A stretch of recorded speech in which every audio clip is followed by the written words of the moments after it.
저는 늘 다짐했었습니다. 엄마처럼은 살지 말아야겠다. 왜 도대체 뭐 때문에 교회에 헌신하는지 이해가 안 갔습니다. 이곳에 오니 엄마가 건강 회복해서 다시 일할 수 있도록 기도해달라고 부탁하셨던 말도 떠올랐습니다. 이 말이 맴돌아 곱씹어 보니 본인 몸도 성치 않으신데 끝까지 자식 생각을 하는 엄마가 미웠습니다. 있을 때 잘해야 한다는 걸 잘 알고 있지만 막상 엄마를 보면 그게 잘 안 됐습니다. 슬픈 일이 있으면 제일 엄마에게 먼저 털어놓았던 저는 점차 사라지고 돈 부탁만 하게 되는 제 자신, 이 모습이 제가 하늘 부모님을 대하는 거랑 겹쳐 보였습니다. 기쁜 일이든 슬픈 일이든 늘 일상적으로 하늘 부모님하고 대화를 해야 하는데 그러지 못했습니다.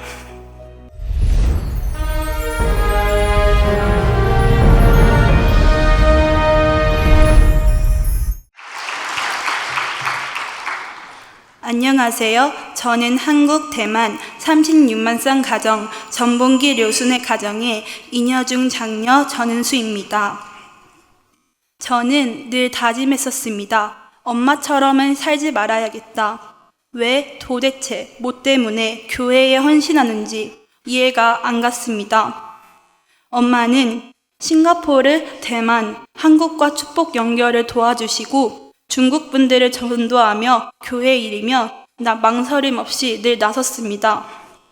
또한 본인뿐만 아니라 자식들도 교회에 가는 걸 중요시하셔서 저는 학교 가듯이 가는 게 습관이 되어 있었습니다. 안 가면 집에서 눈칫밥을 먹기 때문에 따라 신앙을 해왔었습니다. 어렸을 때부터 저희 집이 호텔인 줄 알았습니다.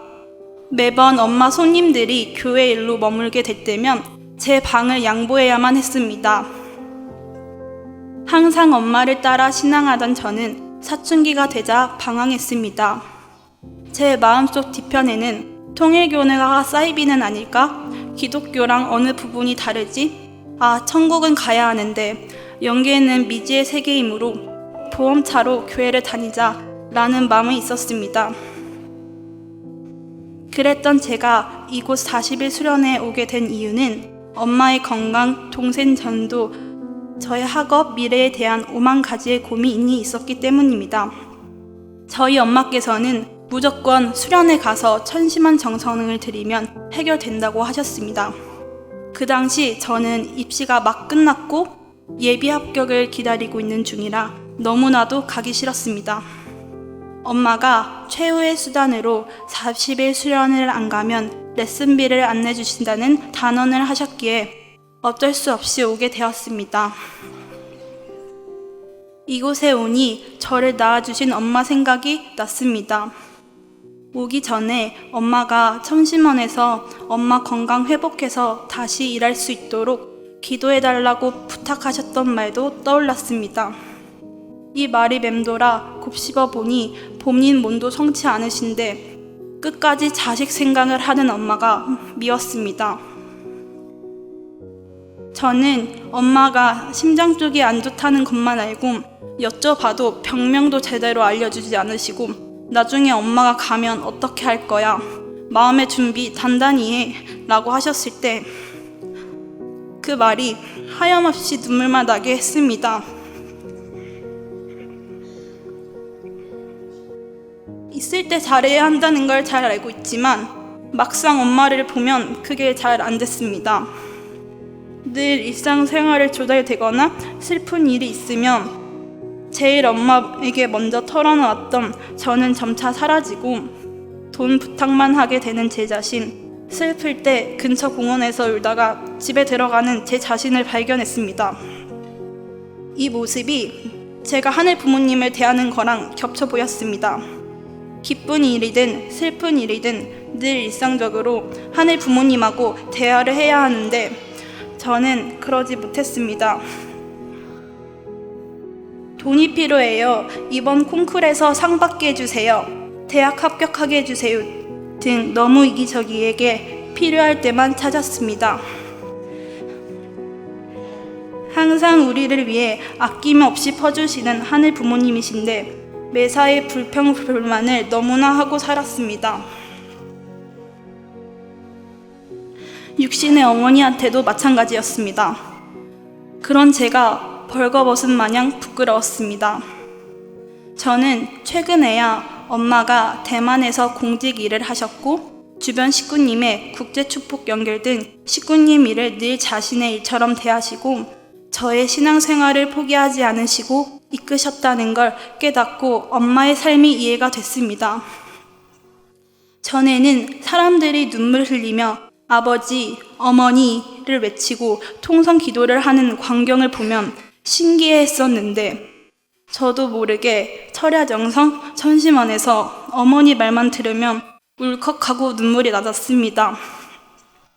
참 어머님 생애 노정을 집에서 혼독했을 때는 위인전을 읽듯이 대단하다라는 생각만 했는데 강의 시간에 어머니도 인간이신데 그 말을 듣고 머리가 띵했습니다.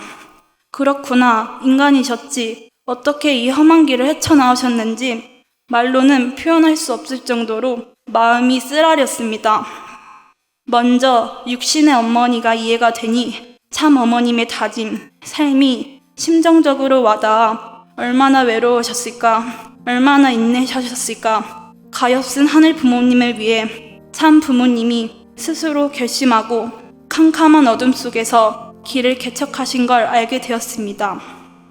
지금 이 황금 시기에 40일 수련을 받을 수 있는 것 자체가 너무나도 감사했고 저도 참 부모님이 가신 길을 함께 가고 싶다는 생각을 했습니다. 처음에는 나를 내려놓고 마음을 비우라는 게 뭔지 몰랐습니다. 풀어야 할 실마리들로 머리가 뒤덮여 있었습니다. 매일 천심원에서 정성 들이고 성질을 가다 보니 2주차 때 머리가 맑아진 느낌을 받았습니다. 어라, 이게 마음을 비운다는 말인가? 눈앞에서 해결된 건 없었으나 한결 가벼워졌습니다. 저는 천심한 정성을 설마 되겠어 하는 마음으로 했으나 최후의 수단이라는 마음으로 간절히 고민들에 대해 기도했습니다. 그중 하나는 동생의 진로와 공부 및 40일 수련을 오게 해달라고 기도했습니다. 공부 머리가 있는 동생이 어느 날 학원을 그만 다니고 독학하겠다며 하루 종일 폰만 보고 밤낮이 2년 정도 바뀌어 있었습니다. 자기 머리만 믿고 학교 수업만으로도 70점 넘는다면서 시험 전날까지 폰만 보는 동생이 너무나도 답답했습니다. 하루 종일 방 안에서 뭐 하는지 나오면 싸우기만 하니까 미칠 노릇이었습니다.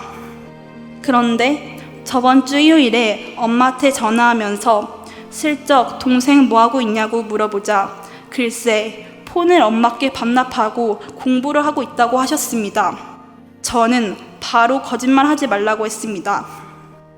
또한 가족 단톡방에서 엄마랑 데이트하는 사진, 동생이 시질쿠콜한 이야기들을 자발적으로 하는 내용이 올라면서 톡방이 활발해졌습니다.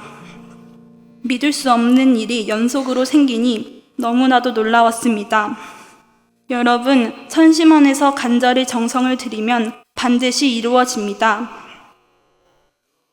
40일 수련에서 많은 뉘우침, 말로 표현할 수 없을 정도의 은혜와 사랑을 받았습니다. 수련을 통해 제 신앙에 흔들림 없는 줏대가 생겼기에 나가서 휴먼 성화가 된 친동생, 친구들을 위해서 40일 수련에 오게 해달라고 기도할 것입니다. 저희 엄마는 외삼촌을 10년 넘게 포기하지 않고 전도해서 21년 동에 중국분과 축복을 받았습니다.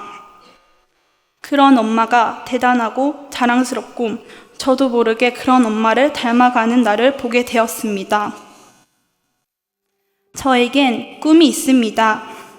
전 세계적으로 희망과 감동을 선사하는 소프라노 프리마돈나가 되고 싶습니다. 연계에 계신 효진님, 역사하여 주시옵소서. 제 목소리에는 힘이 있다는 것을 압니다. 선한 영향력으로 많은 사람들을 전도하고 싶다는 생각이 더 뚜렷하게 그려졌습니다. 하늘 부모님 품으로 참 자녀들을 돌려드려 참 기쁨을 드리고 싶습니다. 세계 평화를 넘어 하늘 부모님을 해방시켜 드리겠습니다. 또한 축복이 얼마나 고귀한 거고 저에게 주신 선물이라는 것을 알게 돼서 저도 준비를 잘해서 받고 싶다는 생각이 들었습니다. 이제는 통일교의 본질을 압니다. 숨기지 말고 더욱 널리 알리고 싶고 자부심을 갖게 되었습니다. 사랑하는 식구님 여러분, 다 같이 승리할 그날까지 전진합시다. 부족한 저의 간증을 들어주셔서 감사합니다.